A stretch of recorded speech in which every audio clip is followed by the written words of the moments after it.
ಶುಭೋದಯ, ಸುಪ್ರಭಾತ, ಶುಭ ಮುಂಜಾನೆ ಆತ್ಮೀಯ ವಿದ್ಯಾರ್ಥಿಗಳೇ, ತಮ್ಮೆಲ್ಲರಿಗೂ ಪ್ರೀತಿಪೂರ್ವಕವಾದ ಸ್ವಾಗತ. ನಾನು ನಿಮ್ಮ ಮನೆ ಮೇಷ್ಟ್ರು ಚಂದ್ರಶೇಖರ. ಇದು ನಾಮಪದಗಳು ಅಂತಕ್ಕಂಥ ಚಾಪ್ಟರ್, ನೌನ್ಸ್ ಅಂಥೇಳಿ ಇಂಗ್ಲೀಷ್ನಲ್ಲಿ ಹೇಳ್ತಾರಲ್ಲ. ಸೊ ನಾಮಪದಗಳು ಇದು 3ನೇ ತರಗತಿಯಿಂದ 10ನೇ ತರಗತಿ ವಿದ್ಯಾರ್ಥಿಗಳಿಗೆ ಅತ್ಯಂತ ಲಾಭದಾಯಕ ಮತ್ತು ಸ್ಪರ್ಧಾತ್ಮಕ ಪರೀಕ್ಷೆ ಬರೆಯುವವರಿಗೆ ತೀರ ಅತ್ಯಗತ್ಯವಾದದ್ದು. ಇದು ಸಾಮಾನ್ಯವಾಗಿ ಎಲ್ಲರೂ ತಿಳಿದುಕೊಳ್ಳಲೇಬೇಕಾಗಿರ್ತಕ್ಕಂಥ ಪಾಠ, ವ್ಯಾಕರಣ ಪಾಠ.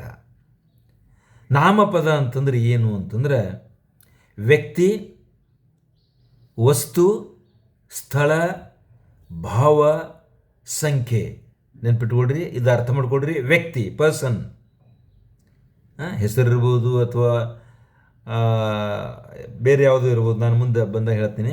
ವಸ್ತು, ಯಾವುದೇ ವಸ್ತು ಇರ್ಬೋದು, ಅಥವಾ ಸ್ಥಳ, ಯಾವುದೋ ಊರು ಅಥವಾ ದೇಶ.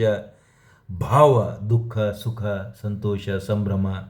ಅಥವಾ ಸಂಖ್ಯೆ, 2, 4, 5ನೇ, 6ನೇ, ಇಂಥದ್ದೇನೋ ಹೆಚ್ಚು ಕಡಿಮೆ ಏನೋ ಇಂಥದ್ದೆಲ್ಲ ಬಂದಾಗ ಅವುಗಳಿಗೆ ನಾವು ನಾಮಪದ ಅಂತೀವಿ.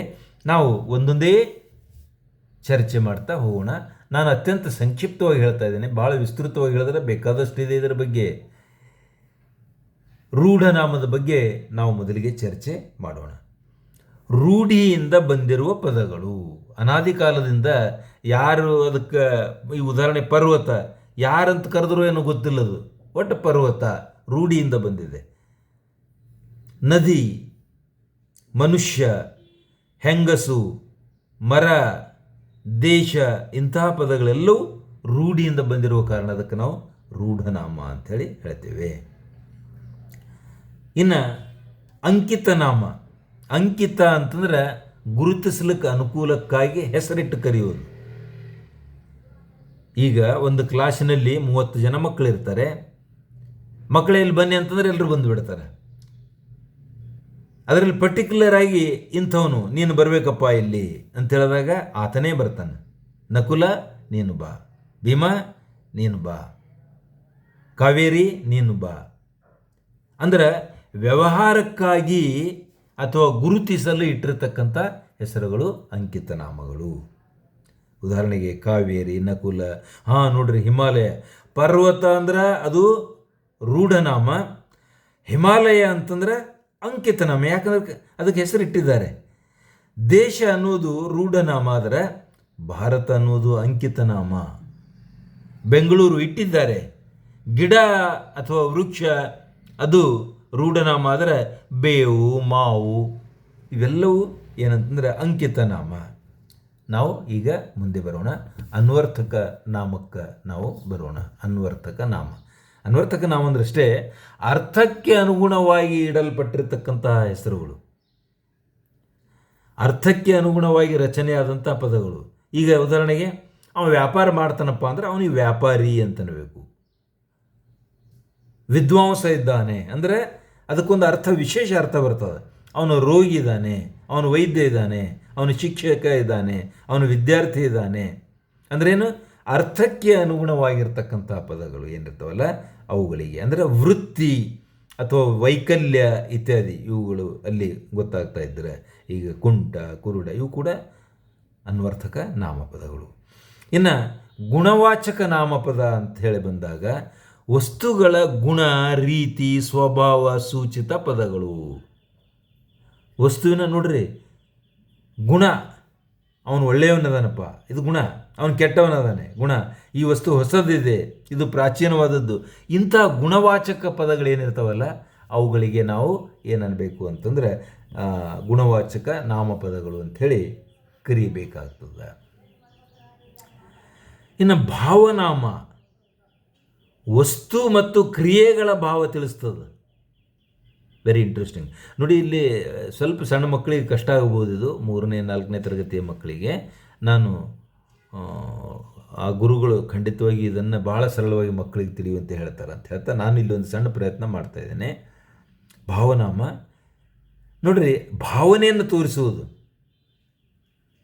ಸರಿನಾ? ಈಗ ಕೆಂಪು ಅನ್ನೋದು ಒಂದು ಭಾವನಾಮ. ನಮ್ಗೆ ಒಮ್ಮಿಂದೊಮ್ಮೆ ಅದು ರೂಢನಾಮ ಇರ್ಬೋದು ಅಂತ ಕನ್ಫ್ಯೂಷನ್ ಆಗಿಬಿಡ್ತದೆ. ಅಥವಾ ಗುಣವಾಚಕ ಇರ್ಬೋದು ಅಂತ ಕನ್ಫ್ಯೂಷನ್ ಆಗ್ತದೆ. ಇಲ್ಲ, ಕೆಚ್ಚನೆ ಅಂತಕ್ಕಂಥ ಪದಕ್ಕೆ ಅದರ ಭಾವ ಕೆಂಪು.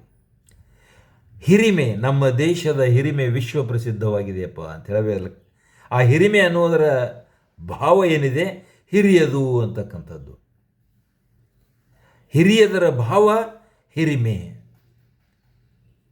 ಬಿಳಿಯದರ ಭಾವ ಬಿಳುಪು. ನಾನು ಬರೀತಕ್ಕಂಥ ಅಥವಾ ನಾನು ಧರಿಸಿರ್ತಕ್ಕಂಥ ವಸ್ತ್ರಗಳು ಬಿಳುಪಾಗಿವೆ, ಬಿಳಿ ಅದರ ಭಾವ. ಇನ್ನು ನೋಡುವುದರ ಭಾವ ನೋಟ, ಅವನ ನೋಟ ಸರಿಯಾಗಿದೆ, ಹೌದಲ್ಲ. ಈ ಪ್ರಕಾರವಾಗಿ ಭಾವನಾಮವನ್ನು ನಾವು ಅರ್ಥೈಸಿಕೊಳ್ಬೇಕು. ಇದೇನೆಲ್ಲ ಸ್ವಲ್ಪ ಅನುಭವದಿಂದ ಹೆಚ್ಚಿಗೆ ಬರ್ತದೆ ಅಂತೇಳಿ ನನಗೆ ತಿಳಿತಾ ಇದೆ. ಇನ್ನು ಸಂಖ್ಯಾವಾಚಕ, ಕೌಂಟಿಂಗ್ಸ್, ಸಂಖ್ಯೆಯನ್ನು ಸೂಚಿಸುವ 1 2 3 4 10 1000 ಲಕ್ಷ 10 ಲಕ್ಷ ಸಂಖ್ಯೆ ಹೇಳೋದು ಸಂಖ್ಯಾವಾಚಕ ನಾಮಪದ ಅಂತ ಕರಿಬೇಕು ಅದಕ್ಕೆ.